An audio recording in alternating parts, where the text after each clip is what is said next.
33% of Russian defenses are breached and 450,000 Russians are in grave danger. At the same time, Ukrainians prepare to retake Crimea, Russians want to establish the second Bakhmut, and to make things even worse for the regime of Putin, a new rebellion against him is announced. But more about all of this in just a couple of minutes. What's up, investors? It's the Russian dude. And before we begin, I want to say a huge thank you to you guys for your incredible support after my last video. Right here we have truly the greatest community on YouTube, and I love every single one of you guys so much. Thank you guys, you make me keep going and stay motivated in my battle against YouTube censorship. Thank you also for sharing my videos with your friends and for all of your subscriptions. And if you haven't done already, feel free to subscribe to my channel. We welcome every single one of you and we'll be honored to have you in our great community. And if you also want to show the active support of the channel, I have my Patreon where I upload hundreds of uncensored footage every single week, in addition to original episodes, in case YouTube takes some of them down in the future. The link to my Patreon will be as always down below. Thank you once again guys so much for your support, and now let's get back to the video. So yes, let's go straight to the point and talk about potentially another rebellion against Putin. Then we'll talk about Ukrainians preparing to retake Crimea, and we'll finalize everything talking about the situation in the east and the south of the country. And first of all, just a couple of last words about Prigozhin's crash. So the president of Belarus, Alexander Lukashenko, he said that yes, it's a shame he unfortunately was eliminated, but you know what? I personally never gave him any guarantees whenever he was coming to Belarus. And this is literally what he said, despite the fact that he said personally that yes, I do give security guarantees to Prigozhin if you come to Belarus and stop this rebellion. So now you can once again see how much you can trust the word of either Putin or Lukashenko.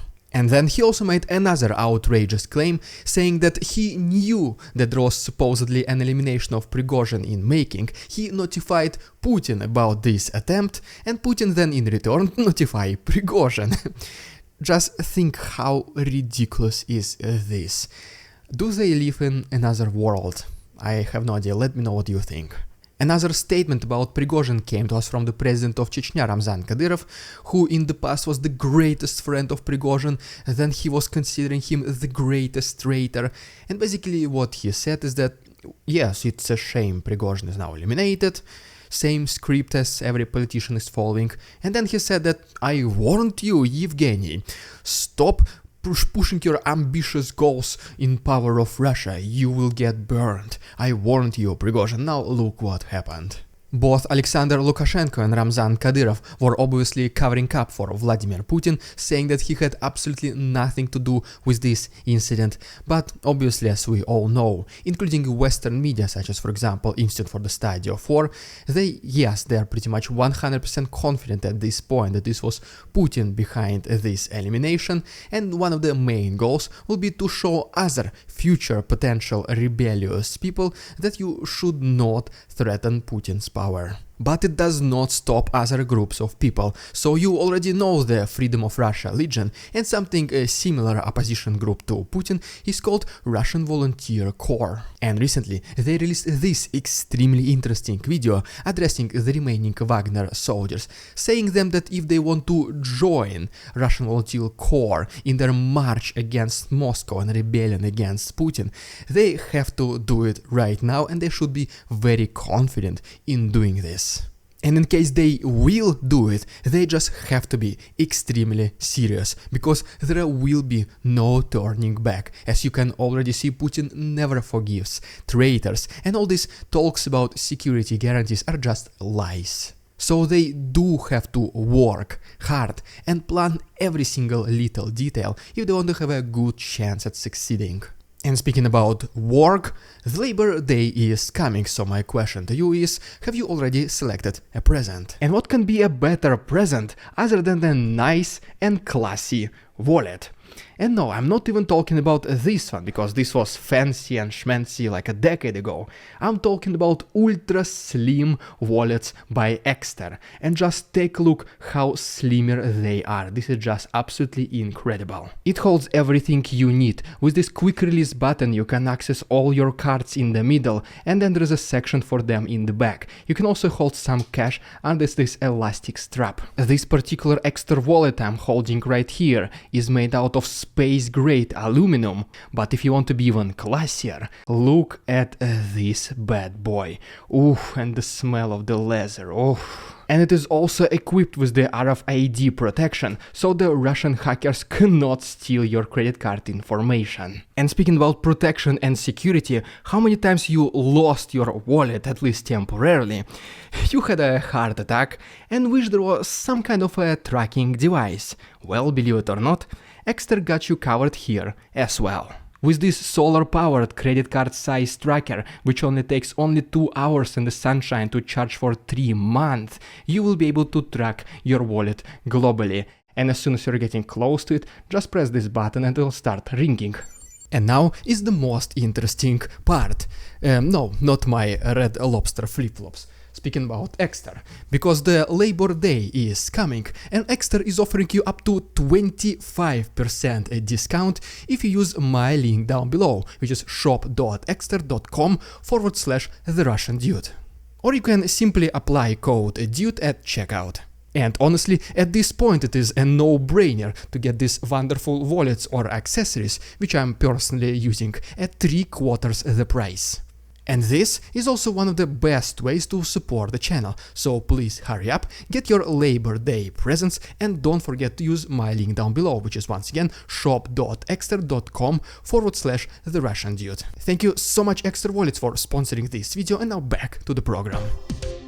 Right, and now just literally a couple of words about Ukrainians preparing to liberate Crimea, and then we'll talk about Moscow being on fire. And so yes, if you remember from my yesterday's video, Ukrainians are developing underwater Marichka drone range of 1000 kilometers, which is capable of destroying the entire Russian fleet one by one. And today, Ukrainians shared with us this 3D video showing how approximately this drone is gonna be operating underwater. And besides this specific drone, Ukrainians also acknowledged that they significantly increased the production of other naval drones, including kamikaze ones. And as of right now, unfortunately, Ukrainians do not have a free access to Azov Sea, but they do have access to the Black Sea, which basically means, as you can already see, the majority of these drones will be targeting the Russian fleet in the Black Sea. In addition to that, Ukrainians also increased the production of these fakes of artillery systems, howitzer and electronic warfare equipment,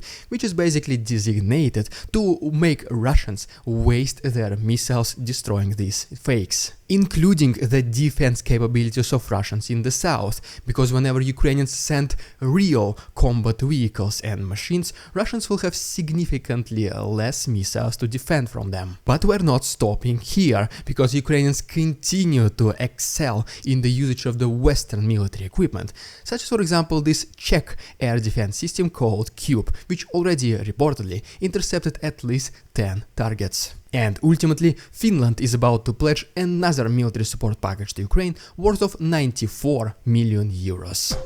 But okay, now just literally a couple of words about attacks against Russia, and then we go to the east of Ukraine, where Russians want to create the second Bakhmut. And first of all, yet another storage in Moscow spontaneously got caught on fire. Moving to the south of Moscow to the city of Kaluga, Russians actively engaged their air defense system, and reportedly, according to them, they intercepted all the Ukrainian aerial targets. But locals of Kaluga, they reported that there was some very loud noises coming from the military base located nearby. And then, in another city close by called Tula, Russian air defense system intercepted even more Ukrainian targets. But wait, there is more, as we go even more to the south and get closer to the territory of Ukraine, to the city called Krasnodar. Locals reported that the local storage of boats once again spontaneously got caught on fire. And well, Russians also decided to respond, but luckily Ukrainians were able to intercept all 5 Russian aerial targets, including 4 missiles and 1 drone. Right, and now as promised, let me give you another quick update from the east, and then we'll go to the south, where Russians already lost 33% of their defenses.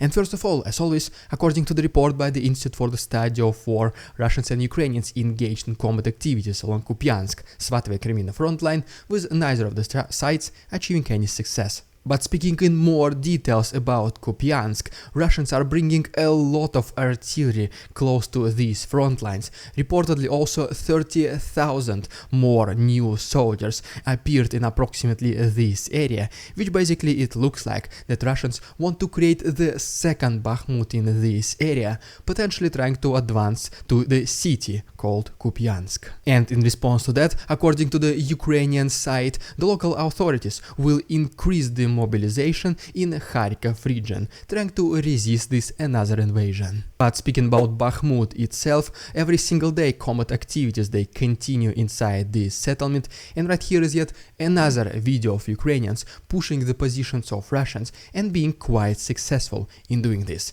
The full video, as always, is on my Patreon, the link is down below. And finally, let's talk about the south, where one of the most significant events that happened recently is that Ukrainians did an extremely successful attack about the position of a Russian 126th Brigade located in Perevalny, and reportedly as of right now there are a lot of injured soldiers and several of them already were eliminated. And as you can see, the attacks against Crimean Peninsula they become at this point pretty much daily, which is pretty much exactly what Kirill Budanov, the Chief of Defense Intelligence of Ukraine, promised us approximately last week. And speaking more about Crimea, specifically its connection to Kherson region, if you remember several weeks ago, Ukrainians were also actively attacking bridges located right here in Kenichansk, and another one is located in Chonghar. And so, as you can see, according to this British intelligence report, Russians were still not able to restore these bridges and are still using the pontoons, which is okay for the infantry and some light military vehicles, but some heavy machinery such as tanks can no longer use these pontoons, which basically means it is safe to say that the logistics of Russians in the south between Crimea and Kherson right now is completely ruined. Because right now, for Russians, instead of taking this shortcut and bringing reinforcements to Melitopol and Zaporozhye, they have to go all the way right here, which is already extremely close to Ukrainian front lines and in range for Ukrainian artillery. And now speaking about Kherson, Ukrainians once again, with the help of a several $100 drone, were able to destroy a multi-million military vehicle of Russians called Tunguska, which is in fact is the anti-aircraft gun. Our next stop brings us to Kakhovka, where local residents, as you can see from this picture, reported some loud noises and a lot of smoke. And now, as we move to already Zaporozhye front lines, Ukrainians showed us this video of the combat helicopter in action, which is truly a beautiful video, especially because of the sunset. And now we once again refer to the report by the Institute for the Study of War, and it claims that the major success of Ukrainians was once again next to Robotyne. And as you can see from this map, Ukrainians are practically at the border and the first lines of defenses of Russians. It was also reported that there was a lot of mines, as pretty much everywhere across the front lines, but Ukrainians found a way to find them, using these thermal vision drones, because mines they get hot during the day, and at night it will be much easier to spot them. That is why reportedly it will be very much easier to clean these mines and advance further. Which is pretty much exactly what is happening right now. First of all is the video of Ukrainians advancing extremely close to Robotyne, engaging in combat activities and pretty much liberating the city at this point, and then the next video we can see that Ukrainians started to bring even more military vehicles for their next attack. Because as of right now, as claimed by the Ukrainian side, they even started to enter the next settlement to the south called Novoprokopivka. Which pretty much means, in case this is true, that Ukrainians breached the first line of defense of Russians, and now they start to approach the second one. And even according to the chairman of the US Joint Chiefs of Staff, Mark Milley, he says that yes, indeed, Ukrainians did breach the first line of defenses of Russians. And if you remember, Russians only have 3 of them, which basically means they lost 1 of them. So it's 33% of Russian defenses as of right now are already lost in the Zaporozhye front line. He also does see that there is an advancement from Robotyne to the south to Novoprokopivka, with the ultimate goal of Ukrainians in this front line being the city called Tokmak. And it looks like that Russians themselves already realized that they lost the first line of defense. That is why they started retreating too and fortifying the second and the third ones. But obviously, Russians were not expecting that Ukrainians will breach it so fast. That is why they put a lot of their minds specifically there in the first line of defense, along with the concrete fortifications, leaving not that many of both things for the second and third line of defense. And at the same time, Ukrainians, after breaching the first line of defense, they're just right now only gaining the momentum. That is why they're not planning obviously to stop, they will only keep pushing against Russians who are also mentally and physically exhausted, because reportedly there were no rotations at all along the Zaporozhye front line for the last several months. Some soldiers, reportedly, were fighting there for more than 8 months so far. And so, what could be the potential response by Russians? As you might have guessed, it is something what they usually like to do, is to mobilize even more people and try to win battles with the number of people, not the military tactics. And specifically what I'm talking about here is once again Kirill Budanov, who is mentioning that according to his intelligence, Russians are planning to mobilize 450,000 more soldiers. Pretty much exactly what we've been talking about on this channel for the last several weeks. But he also claims that as a result of last mobilization in last September of 2022, when Russians mobilized 350,000, in fact the mobilization never stopped, and on average Russians were also recruiting approximately 22,000 soldiers every month. And so it looks like that exactly the same thing will most likely happen this year as well, and once again, according to my best estimations, this will happen in September, because the next conscription cycle in Russia starts next month. So let's see, let's wait and see. But this war is not that intense anymore. Just regular Russians, they also don't see these goals of Putin in this war as reasonable anymore. That is why mobilizing almost 500,000 people will not be as easy as it was first time. Especially because of the most recent elimination of Prigozhin, which most certainly increased the rebellious attitude among a lot of people. So just once again, let's wait and see, and can you please let me know in the comments whether do you think there will be another mobilization in Russia next month, or at least by the end of this year. And no matter what happens, I'll make sure to be here to give you these daily updates, so just please subscribe to my channel, this does help a lot. Thank you so much once again Extra Wallets for sponsoring this video. Please check my Patreon for some additional footage, and all the useful links can be found down below. Thank you so much for your attention, товарищи. Please follow me on Instagram, beware there are scammers in the comments, and see you on Tuesday.